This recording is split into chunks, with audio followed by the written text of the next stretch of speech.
Oi, eu sou a Dani. Tudo bem? Eu sou a Delane. Olá, eu sou a Adriana. Você está ouvindo o podcast Ginga Language. Seja muito bem-vindo. Esse podcast é um projeto independente criado por 3 mulheres nativas brasileiras voltada para o ensino de português como segunda língua.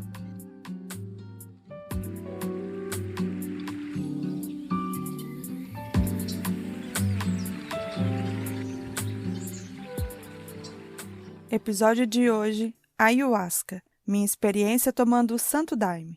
E a convidada do dia é a Jamile Gil. Ela é brasileira, natural de Vila Velha, Espírito Santo. Jamile Gil é formada em letras e trabalha como professora de português. Seja muito bem-vinda, Jamile.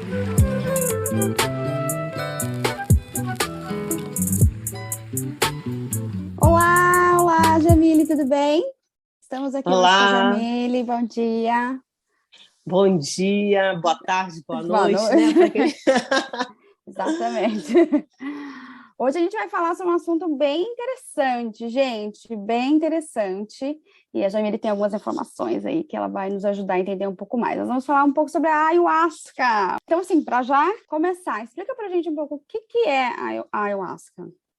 Bom, olá a todos e todas. Eu vou falar da Ayahuasca a partir de uma experiência pessoal e não como uma especialista, né? Mas como uma brasileira que ama essa cultura, né? Ayahuasca é uma bebida, um sacramento, né? Uma bebida santa da Amazônia, uma bebida de origem indígena e que é feita a partir de 2 plantas, né? Um cipó, que é o jagube, né? Dentro da cultura do Santo Daime, e a folha da rainha. E o termo, né, o nome científico do cipó é Banisteriopsis capi e da folha é a Psychotria viridis. Então, a partir da junção dessas 2 bebidas dentro de um ritual sagrado, dessas 2 plantas, né, dentro de um ritual sagrado é feita essa bebida que tem origem lá nos Incas e que também está na Amazônia brasileira, mais especificamente no Acre. Muito legal. E aí você comentou que elas são usadas, que é uma bebida que é usada num ritual, né? Então ela basicamente ela tem que ser usada dessa forma, é isso?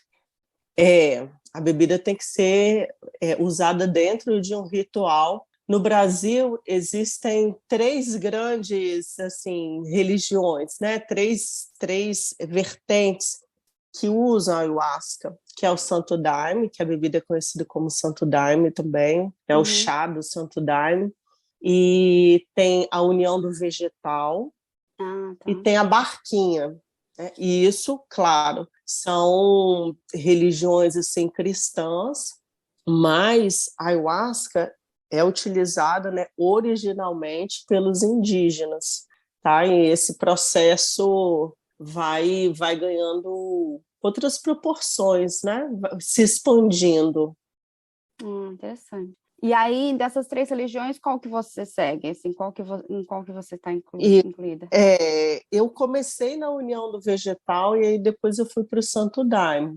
Santo Daime foi uma religião fundada, né, pelo mestre Irineu, um homem preto do Maranhão, que recebe, a partir do uso da ayahuasca, tem uma visão da Virgem da Conceição e a partir disso que ele tem a revelação dessa doutrina, né? Então, o Santo Daime, né, é uma religião brasileira, amazônica, que faz uso do chá do Santo Daime, da ayahuasca, dentro de um ritual que é cristão, é espírita, é bem eclético, em que é mediado, né, pela bebida sagrada e por cantos. E dependendo, né, porque existe um calendário, os encontros são de 15 em 15 dias, né, dia 15 e dia 30, que são as concentrações, mas há também os rituais de festa, né, como São João, como a Virgem da Conceição, né? No meio do ano e no final do ano tem as festividades, o chamado festival. E aí também há o bailado, né? Que é a dança, que é cantar e dançar. E aí, é um ritual de quanto tempo dura? Assim, 1 hora, mais? Isso pode variar, assim, de 3, 4 horas a 11 Nossa, horas. nossa, longo.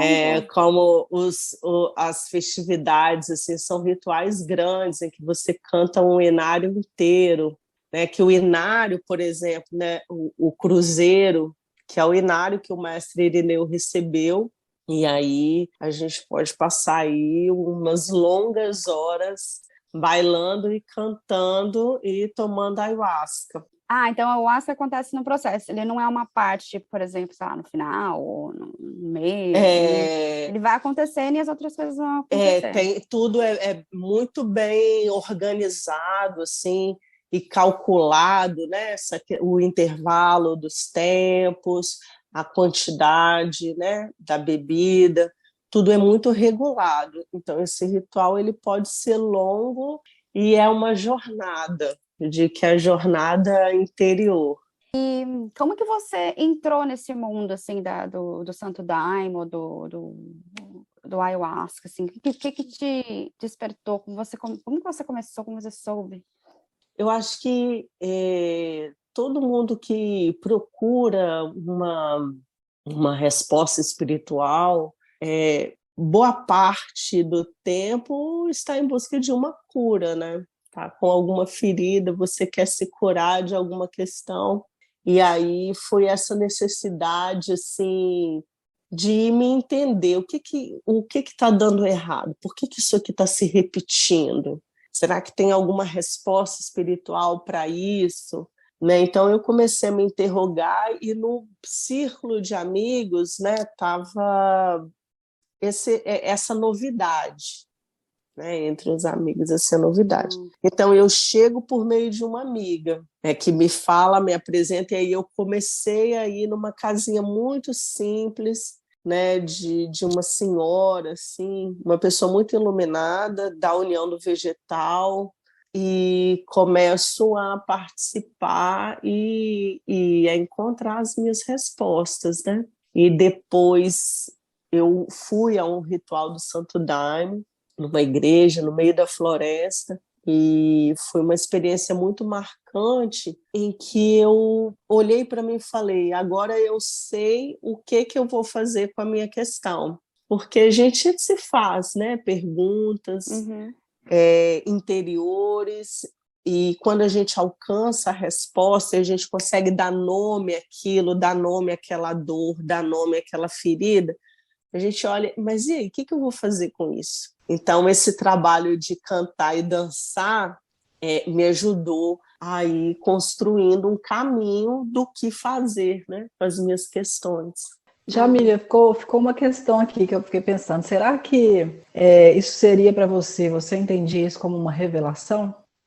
Acho que uma revelação do meu eu interior, sabe? Exatamente, porque o trauma, a dor, a gente pode colocar um monte de terra em cima e não querer olhar para isso. Falar, não vou mexer nessa questão, não, eu não quero saber o que é isso, por que isso se repete na minha vida. Mas o Santo Daime é exatamente por isso que a gente diz que é uma bebida enteógena, né? Que o nosso mergulho é de uma expansão da consciência, é um mergulho dentro de si. Então, eu acho que as minhas questões se revelaram e, sobretudo, né, o que fazer com elas. Então, o Inário, como é uma doutrina baseada na música, e essa música ela é cheia de palavras de amor, né, de te orientar.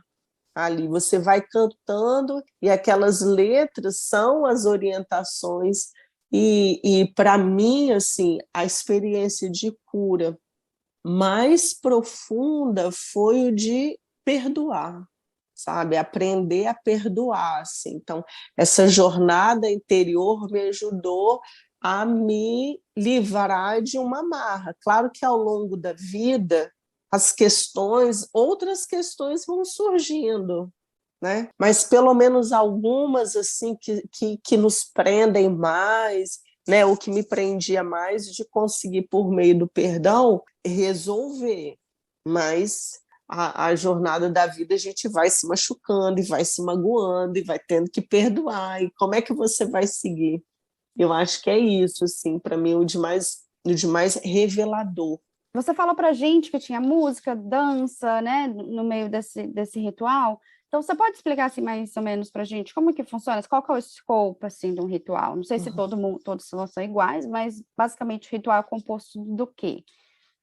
Então, no Santo Daime, esse ritual vai depender, né? Como tem o da concentração, tem a missa das almas, tem o ritual das festividades. Então, por exemplo, a concentração é basicamente, né? Você tem ali um momento de abertura dos trabalhos, com rezas, toma-se o Santo Daime, aí volta, canta, tem um intervalo ali da concentração, então uns 40 minutos, 1 hora em silêncio, né, que aí é essa, né, essa voz interior que a gente vai escutar, aí depois volta a cantar e se encerra os trabalhos. Nas festividades, né, como são inários, às vezes mais de um inário, então, esses intervalos para poder tomar a bebida vão ser calculados, como, vamos cantar aqui 30, 40 hinos, a gente para, toma a bebida e volta para o trabalho, e aí esse trabalho das festividades, como São João, né, que é uma grande festa, você, ao invés de ficar sentado, como na concentração, as pessoas bailam, e aí há diferentes maneiras de dançar, e é de muita alegria, né? A gente está fazendo essa gravação aqui, chegando perto das festas juninas no Brasil, e esse é um momento muito bonito, em que a igreja se enfeita toda, é realmente a cultura popular, sabe? Então, tem igrejas que colocam bandeirolas, fica muito bonito, né? E são festas importantes, assim, de muita alegria e muito amor. Ah, legal. E as danças são acompanhadas nessas músicas, enquanto estão acontecendo essas músicas? Sim. Porque são diferentes. Você tem a marcha, né? Tem a valsa. Então, mas basicamente a maioria das danças são como um 2 para lá e um 2 para cá, simplificando. Tá. Né? Só para mesmo ter um movimento ali do corpo, naquele, sentindo aquele ritmo, praticamente, né? E conduzindo essa energia, né? Porque no salão tem uma geometria também, né? Da posição das pessoas, a posição de cada um dentro dos chamados batalhões, essa posição ela é muito importante. Então ficam mulheres de um lado, homens de outro, então aquilo está girando. Sabe, esse 2 para lá e 2 para cá, é que está girando, e esse é um giro energético, assim, movido à música, sabe? Você está ali cantando, está dançando e está tocando o maracá, né? Para quem sabe tocar o maracá, um instrumento, vamos colocar aqui, grosso modo, um chocalho. Então, isso cria-se um campo energético muito forte. Muito legal. Então, é um círculo, todo mundo fica fechado numa roda. Legal. Muito interessante. Você falou também um pouco já no começo sobre as ervas, né, do que a ayahuasca é feita. O Santo Daime, quando a gente fala eu tomo o Santo Daime, é o ayahuasca, né? É a mesma coisa. Isso, Tá. Só que assim, como é natural isso, que o princípio é o mesmo, mas há modos de fazer, né, rituais desse fazer que são diferentes. Então acaba cada um denominando as variações de nome, né, normais. E aí você falou um pouco sobre como ele é feito, as ervas, mas existe, por ser também um produto natural, né, pode dar efeitos diferentes em diferentes pessoas. Existe alguma restrição para as pessoas que podem tomar, ou existe algum tipo de pessoa que não pode tomar por algum problema de saúde ou idade? Tem alguma restrição? Olha, sempre quando as pessoas vão participar do ritual, eles precisam antes fazer uma entrevista, sabe? É muito sério, né? O trabalho do Santo Daime, assim, tudo é muito regulado, muito sério. Então, sim, há restrições, né? relativas a medicamentos controlados. Tem uma série de fiscalizações nesse sentido. No momento da entrevista, né, a igreja e os responsáveis vão avaliar as condições, né, daquela pessoa de participar ou não do ritual. E idade, tem restrição? Pode ter um mínimo de idade ou um máximo, sei lá? Olha, eu não sei te responder isso com precisão. Ok. Tá? O que na legislação diz e aquilo que acontece enquanto prática cultural, religiosa, né, dentro das comunidades, assim, muito bem contextualizada. Então, aqui no Sudeste, né, que é de onde eu falo, eu não sei te responder com precisão. Você nos disse agora há pouco que a ayahuasca é um enteógeno. Dentro das classificações que tem psicodélico, alucinógeno, a ayahuasca é o enteógeno. Você pode nos explicar melhor essa diferença entre eles e na ayahuasca?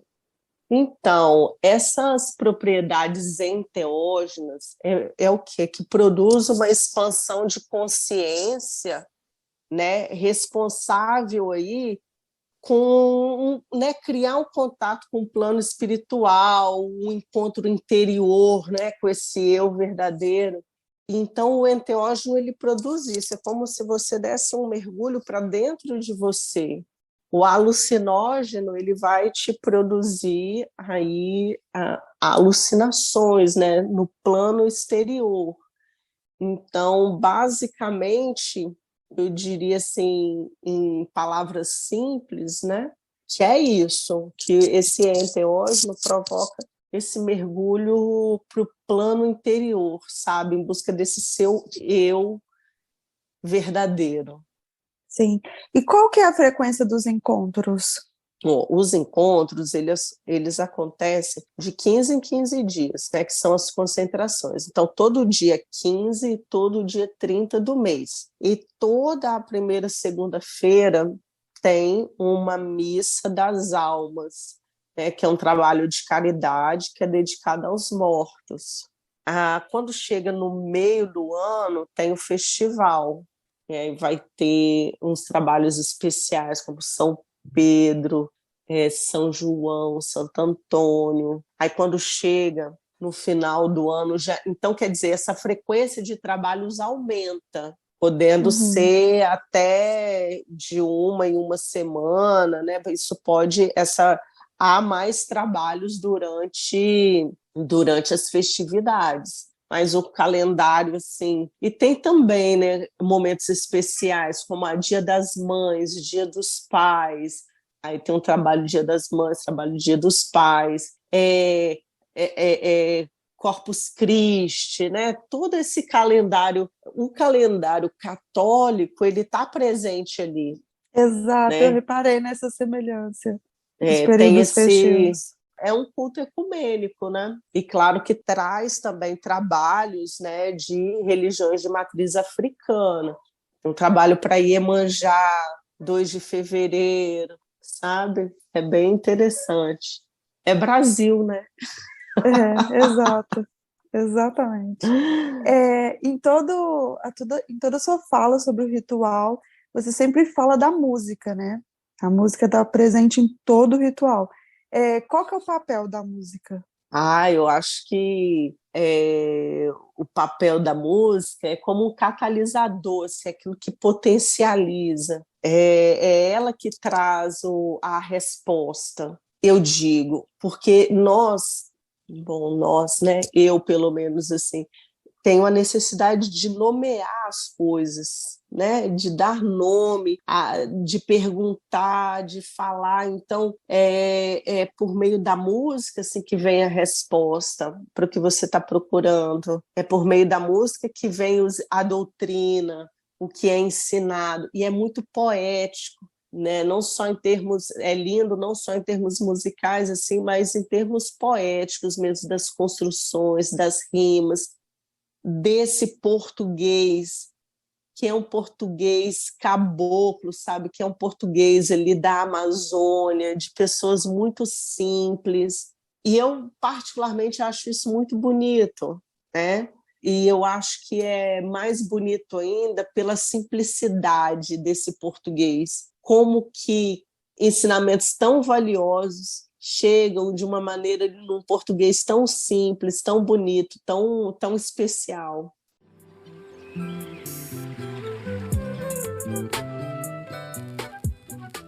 If you like our work, please consider supporting us at Venmo at Ginga 2022.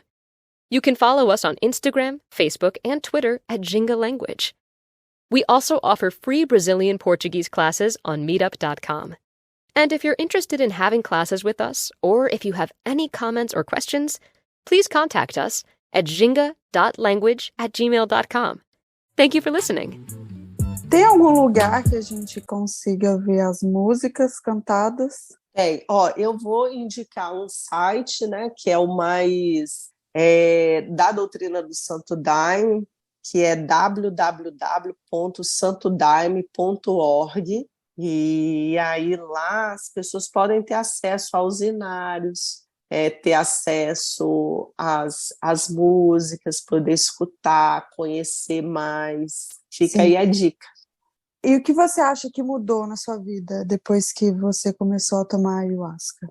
Eu acho que mudou a minha direção, assim, porque ao descobrir tantas coisas sobre mim, né, hoje eu sei quais escolhas eu preciso fazer para poder melhorar enquanto ser humano, e que isso é uma jornada para a vida toda, sabe? Então também me trouxe mais calma para algumas questões, mais serenidade, amadurecimento, autoconfiança, mas não está tudo resolvido, sabe? Não é uma coisa mágica assim, e de repente, plim, plim. Não para mim, né? Mas me traz essa consciência que o trabalho espiritual é para a vida toda. E conseguir ter mais força com isso, né?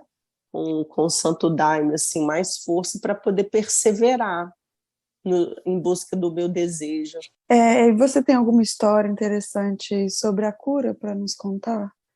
Eu acho que, assim, isso é sempre uma questão super delicada, né? Porque eu sempre também defendo muito a necessidade, sabe, de ter uma base científica para as coisas, de ter responsabilidade, porque, né, é uma questão séria, e principalmente quando eu falar de cura, né, que alguma coisa pode curar. Mas eu digo assim, no plano espiritual, eu acho que o que mais me marcou na jornada foi realmente assim, descobrir a origem das minhas mágoas e perdoar, e ter ocasiões assim, de perdoar. Eu tive pessoas muito próximas, por exemplo, que tiveram uma memória ainda na barriga da mãe, sabe? Conseguir acessar essa memória e lembrar de uma dor muito grande. E aí a gente, nesse processo, né, da busca espiritual, e de repente essa pessoa teve a oportunidade de conversar com a mãe, e a mãe confessou que tinha tentado um aborto, né? Então aí nesse momento, assim, acessar essa memória, falar sobre isso, as duas falarem sobre isso, e conseguir colocar para fora e depois se perdoar uma rejeição, né? Descobrir assim, um processo de uma rejeição desde a barriga da mãe. Então, eu acho que essas coisas se revelarem assim, né, atravessados por uma experiência espiritual de realmente de busca, é uma cura. Eu acho que é a parte mais bonita. Hoje, existem pesquisas científicas sérias, né, dentro da USP, por exemplo, pesquisando aí os efeitos da ayahuasca nos tratamentos de ansiedade, de depressão. Então, estão sendo feitos estudos a respeito disso, né? Mas cada um, assim, tem a sua experiência, mas isso, o uso, né, deve ser feito, ele é regulamentado para usos em rituais, um ritual monitorado, um ritual que vai ter alguém lá que vai ficar responsável por cuidar de você, para poder te acompanhar se você se sente mal, receber todo o acolhimento e cuidado. Tem que haver muita responsabilidade dentro do ritual, na dosagem, tudo assim. Uma coisa que você citou e foi a USP, né? Aí me veio à cabeça assim, USP, para quem não sabe, é uma universidade, né? Então a gente está falando em meio acadêmico já. Então a ayahuasca já está penetrando, já tem estudos, né? No meio acadêmico já. Então já dá outro grau de credibilidade, né, Jamila? E eu acho que é importante e é interessante que esses estudos aconteçam. Então, não há. Eu vi agora recentemente a USP, né, a Universidade de São Paulo, estudando a ayahuasca no tratamento de ansiedade social, no tratamento de depressão, no tratamento de dependência de outras drogas. Então, a partir desses estudos, a gente vai poder ter respostas mais concretas, né, sobre os efeitos da ayahuasca, os efeitos a longo prazo também, né, que é importante. Você falou sobre a ayahuasca na sua experiência aí no Brasil. Você sabe que se existem encontros desses do Santo Daime fora do Brasil? Se você já foi em alguns, talvez? Sim. Olha, existem sim rituais fora do Brasil. Tanto o Santo Daime quanto a União do Vegetal se atravessam esses momentos de expansão, é a globalização. Então, eu já tive a oportunidade de ir nos Estados Unidos, no Canadá, em que, sim, há um grande movimento. Eu sei na Europa também, tem algumas igrejas. Essas igrejas passam por um processo de regulamentação, né? Isso é importante. Por exemplo, eu sei que no Canadá existe um processo muito sério do governo para dar a autorização para que esse ritual seja feito em território canadense, assim. Então, esse país, né, precisa fazer uma série de investigações até autorizar o uso sacramental. Mas não são todos os países, não, tá? Tem país que é proibido. E nesses que você foi, né? Você falou Estados Unidos e Canadá. As músicas são as mesmas, são cantadas em português, tem gringo lá, né? Assim, ou você nesses encontros só encontrou brasileiros que moram em outros países, como é que foi isso? Menina, eu acho que foi uma das experiências mais curiosas da minha vida. Ver os gringos cantando em português, um português do Brasil, da Amazônia.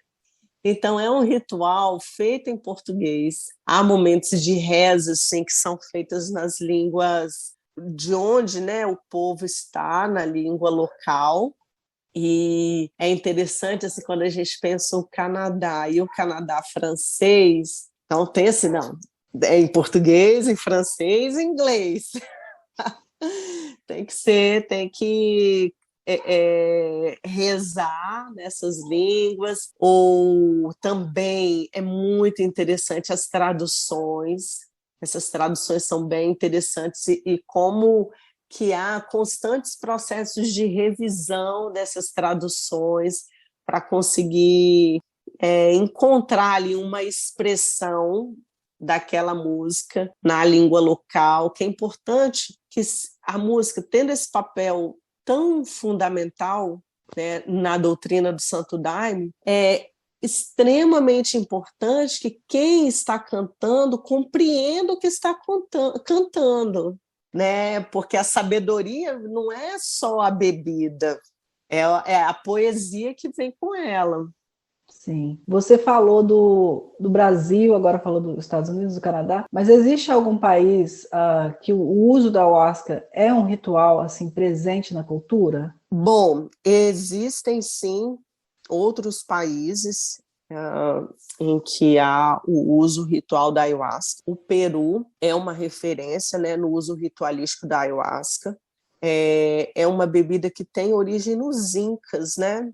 Esses povos aqui que estavam habitando a América do Sul. É interessante que o Sebastião Salgado, que é um fotógrafo brasileiro, está com uma exposição chamada Amazônia, e aí ele fotografou nessa exposição o xamã Moisés Piaco Yachanica, eu acho que é assim que se pronuncia, né, que faz parte ali da terra indígena Campa, do rio Amônia, lá no estado do Acre. Então tem essa dica aí para quem gosta do Sebastião Salgado e se interessa por ayahuasca, a fotografia desse xamã. Então, sim, né, nessa região ali da Amazônia, com certeza o Peru é uma referência. Você fala sobre o Peru, Brasil, e tem alguma curiosidade dentro da ayahuasca que você, ao primeiro, porque chega um tempo, igual quando você viaja para o exterior, né? No momento você tem aquele choque cultural, depois você vai se acostumando, né? Você lembra de algum choque que você teve, alguma curiosidade que você teve no primeiro momento com o contato? Eu acho que o choque é um choque que, claro, algumas mulheres vão ter, assim, que é inicialmente falar assim, espera aí, mas mulheres de um lado e homens do outro, por que eu não posso fazer o ritual do lado de um homem, sabe? É uma coisa, eu acho que foi assim, sendo uma feminista, sabe? Então isso inicialmente eu olhei assim, mas depois eu fui entendendo, e até mesmo a necessidade, a importância de estar entre mulheres, porque eu nunca tinha pensado, refletido sobre essa experiência assim, de estar só entre mulheres, né, de me organizar entre mulheres. E depois até isso se confirma no mundo exterior, quando no Canadá eu tive a oportunidade de conhecer centro de mulheres, sabe, lugares frequentados só por mulheres, e ele ter palestras e aprender coisas e conversar com elas e descobrir que interessante. Então, isso para mim foi um choque, mas depois ao longo da vida, eu fui compreendendo assim, a beleza disso também. E outra coisa, a gente está falando sobre os rituais, sobre é regulamentado, né? Como que você faz isso, esses rituais. Mas mesmo diante disso tudo, tem um questionamento, né? Que tem um questionário. Mesmo diante disso tudo, você presenciou, ou sabe, ou tem alguma estatística sobre algum surto durante os rituais?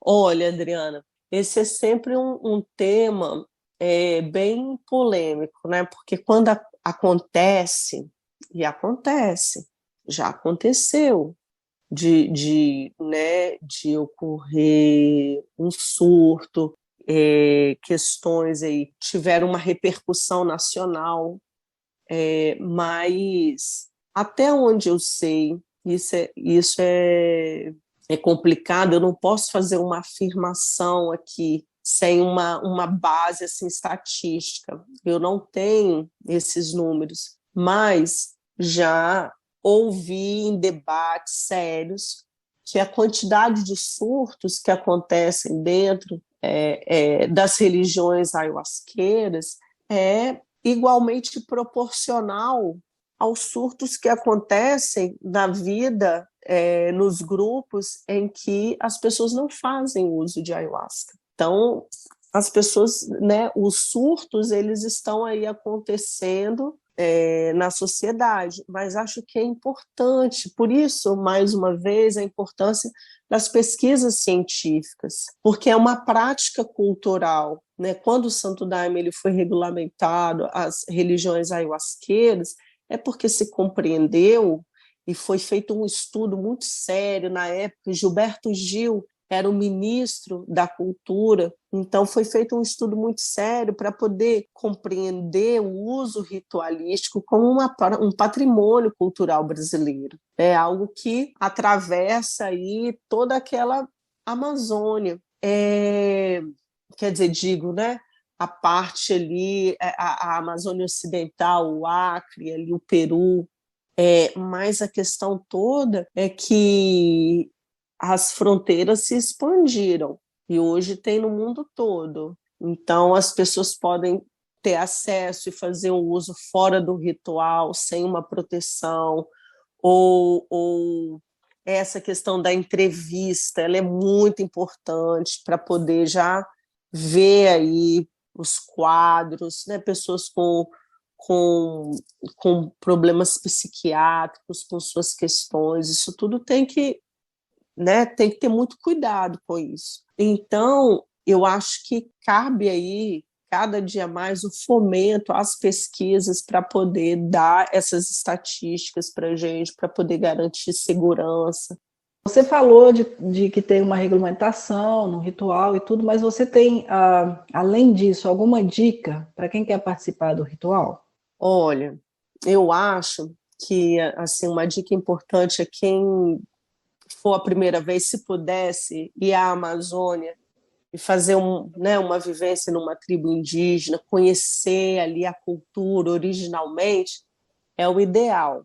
Mas, estando aqui no Sudeste, a gente sabe da dificuldade que é ir à matriz, que procura assim, uma igreja séria, regulamentada, com um dirigente sério, que faça, de fato, o seu jejum, né? Há todo um ritual antes de fazer, né? De um jejum, de um cuidado, antes e depois do ritual, cumprir isso e abrir o coração.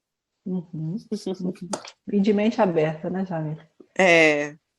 Pode crer. Tá bom. Então, se você tem alguma coisa a acrescentar, você tem alguma coisa a acrescentar para a gente, porque senão a gente encerra por aqui, agradecendo muito, Jamile. Muito bom. Muito boa. Conhecer essa parte, eu acho que muita gente vai se beneficiar, né? Por conhecer a fundo quem faz, né?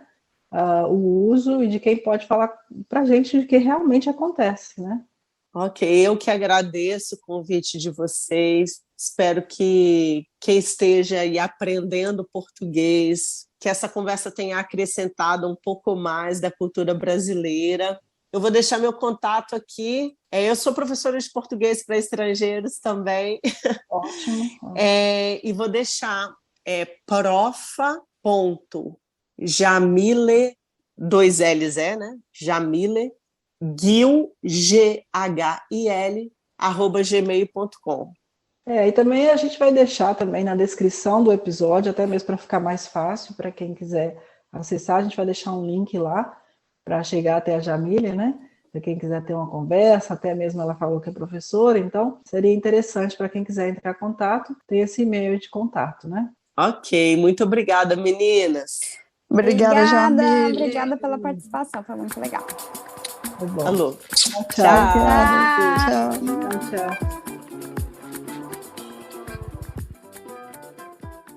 E estamos chegando ao fim deste episódio. Os links mencionados nessa entrevista estão na descrição. Agradecemos a todos os ouvintes pela companhia e pelo apoio. Se você gostou desse episódio, siga o podcast e indique aos amigos. Siga a gente também nas nossas redes sociais, @gingalanguage, porque tem muitas dicas legais por lá. Até mais, gente! Tchau!